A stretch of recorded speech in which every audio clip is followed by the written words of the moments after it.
بما اننا في مهرجان البحر الاحمر في دوراته الخمسه. لو حد نزل البحر الاحمر 5 مرات هيطلع منه ايه؟ ايه ده يا عم؟ دي اسئله واجابات ياسمين صبري، عارفها انا دي. المفروض تجيب السؤال ادفع من ده عشان ده من كتر تفاهته انا ما فهمتوش.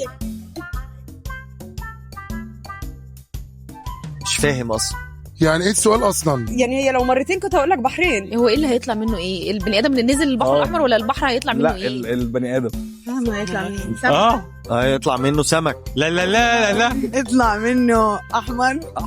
لون احمر. لون احمر يعني هيطلع لونه احمر. هيطلع احمر يعني مش عارف انت عايز ايه؟ لا والله لا اجيبها. هيطلع ايه طيب؟ هيطلع بني ادم زي ما هو. نفس الشيء، نفس العمل. هطلع انا بقى. انا عايزه اعرف التريك فين. لا انت بتهزر، انا ممكن اموت نفسي اقطع شراييني قبل ما ادخل.